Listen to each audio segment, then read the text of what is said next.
Welcome to USF Dons baseball. We're here. A lot of you watching this video or on podcasts, Dons TV, or on the Anchor.fm ASN Bay Area podcast. We have a special guest here today on Dons TV and on the Anchor.fm ASN Bay Area. He's our new pitching coach for the USF Dons. He was at Delta College, and the numbers are just for 8 straight elite 8 appearances, the triple CAA 5 Final Four appearances, and he built the Mustangs pitching staff. The 28 of those pitchers have gone on to Division I programs, 4 consensus All-Americans, and led the state in strikeouts on 3 different occasions. And Mat Keplinger, welcome to the Dons family. Thank you for having me. Excited to be here.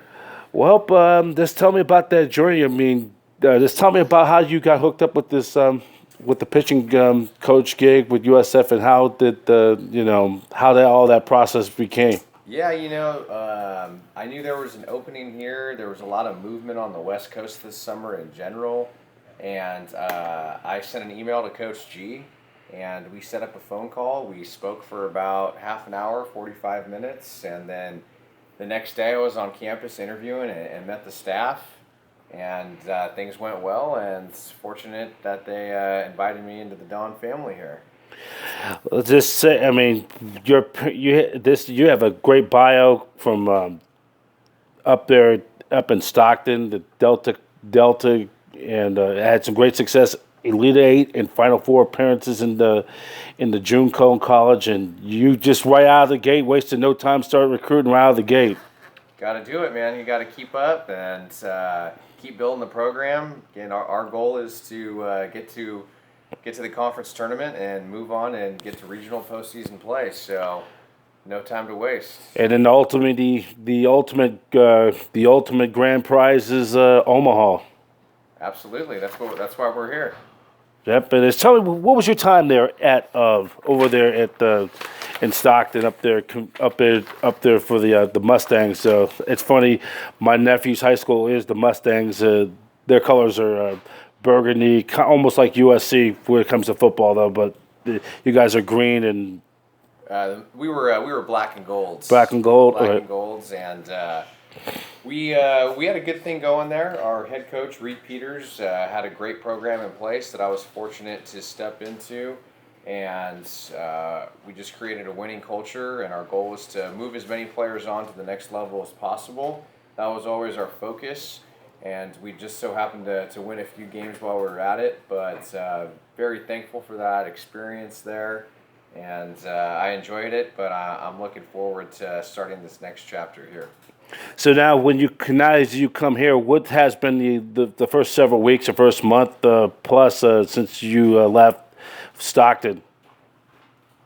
So far, I've loved it.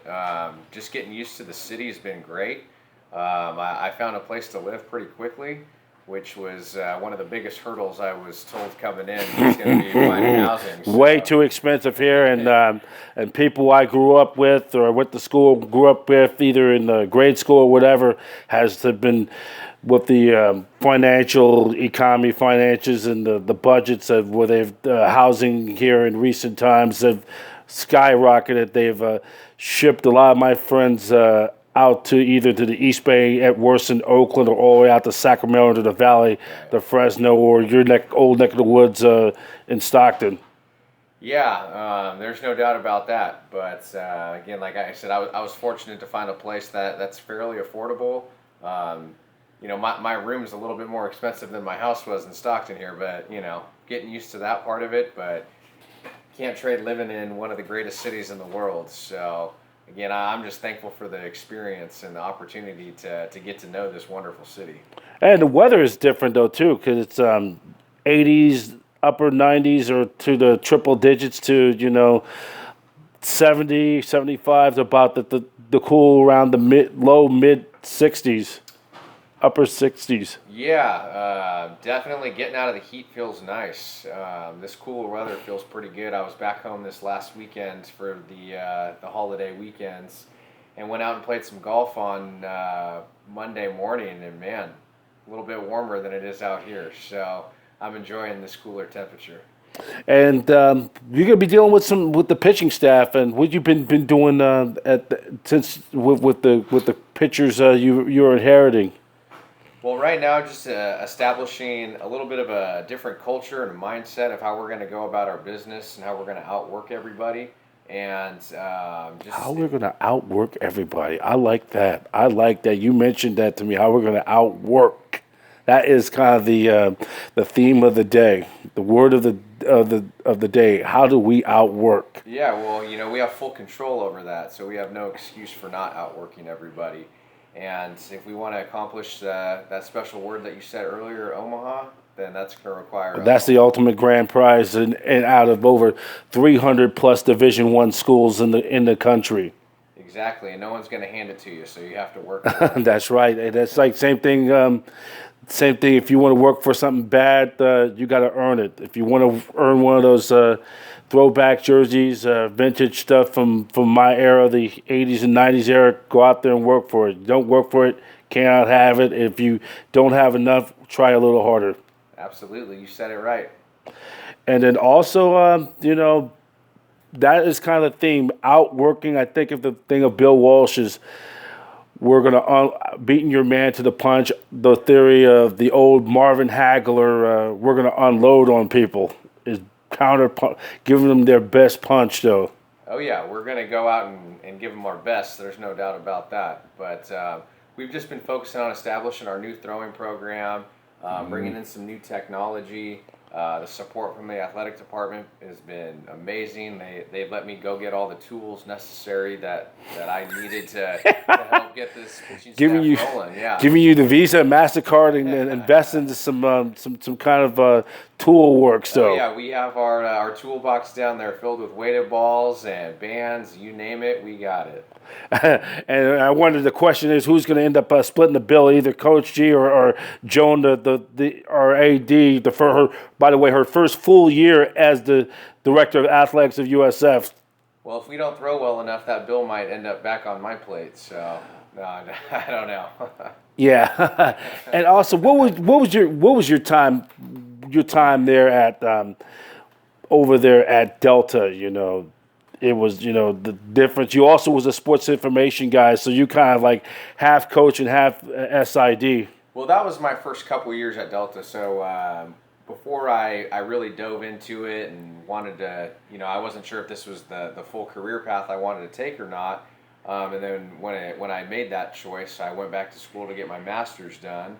And during that time period, before I could teach until I finished my master's, I was doing SID work for the department, the athletic department, in terms of all our media guide content and website content. So I just got to understand how a full athletic department functions and got to know all the athletes on campus. So it was a great experience.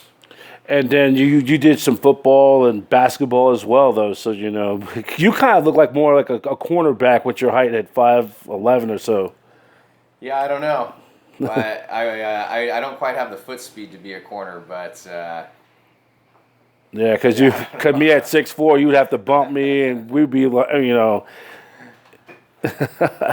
Yeah. So then also, it's so now definitely, this is a whole new challenge. This is your first time in Division I, right? Yes. Yeah. As a coach, I played at the Division I level, but it's been some time since I've been around it. But got to coach a lot of players that are Division I caliber players. So, but doing it at this level is definitely going to be a new challenge that I'm looking forward to taking on. And and who were some of your favorite pitchers you grew up following, though?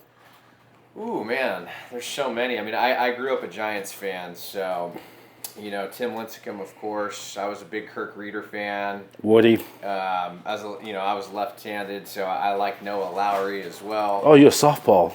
What's that? Softball. Southpaw, yeah. So those were some of my favorites growing up, and even a good old Russell Ortiz.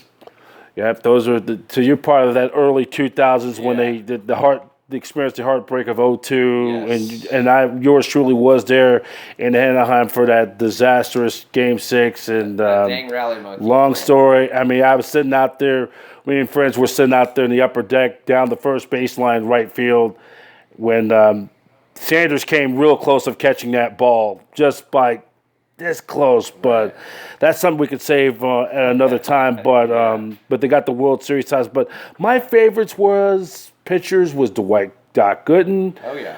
I was Doc Gooden. So from the Giants was Mike Krukow, Dave Dravecky. Doc in the 90s, it was young Pedro Martinez. Mm-hmm. Pedro. Pedro's great. I love the old Braves staff watching Maddox, Glavine, and Smoltz. I would say my favorite pitcher out of that, even though they broke my hearts in '93 when the Giants lost out in '93. I would say, I know it's Greg Maddux. He doesn't throw hard. He just with that motion, he just drops it and let the ball float in, and you just mixes it in with his pitches. Location.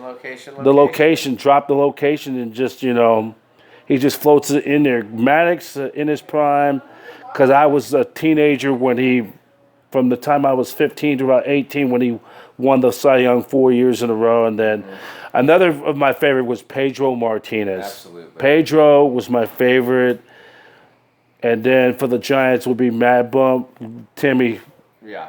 Oh, yeah. He reminds me of Dwight Gooden when he came out in the mid-'80s when I really started getting into baseball. And it's funny, I remember it was a Time magazine either from 85, 86 when he won his Cy Young in 85, and I was 8 or 9 years old. And that's what, and when Doc was the best pitcher in baseball, then unfortunately things just went south with substance abuse, unfortunately. But Doc was my favorite. And Dave Stewart, the guy who had Roger Clemens' number in the postseason, dominated him at the Coliseum, and big game pitcher in the playoffs. So that's the guy you wanted to never lost a playoff game. I think he lost like once or twice in the World Series, but he was the guy you wanted on the mound in a big game. Oh yeah, same thing with Roger Clemens. You can't forget the big unit either, man. Randy Johnson and Curt Schilling. I mean, I'm not a big Curt Schilling fan, and because of some of the things he rubbed the wrong way, and plus he's a Republican, and who the fake 45 opposite Pedro Martinez, go figure. Hey, yeah, whatever. I don't need to get into that part of it, but I agree with your stance. So what's your final what's gonna be the plans or the outlook for the future? This is in your first season as the Dons' new pitching coach. Well, like I said, it's going to come down to hard work, and that's the one thing I know we're going to do. We're gonna change some of our mindset and how we're going to attack on the mounds and keep working hard. And that's what we have full control over, and we're gonna go about our business that way. All right, I said my gratitude, congratulations of being on part of the Dons family. This is my 22nd year on the Hilltop. I've been here longer than a lot of the players who were even born, and and great to come on. I hope you be here for a very long time. Absolutely. Thank you for having me on. That is Mat Keplinger, the Dons' new pitching coach. Check this out on Facebook.com/DonsTV or on Anchor.fm/ASN Bay Area. Latest news on Dons baseball and so much more on Dons athletics and so much more, go to USFDons.com. And for all the Dons baseball stuff coming up, and a reminder, the USF Dons Alumni Weekend coming up for the weekend from October the 5th through the 6th. More information, go to usfdons.com/baseball page. That's it for now. Professor B here, listening to on Dons TV and on Anchor.fm/ASN Bay Area.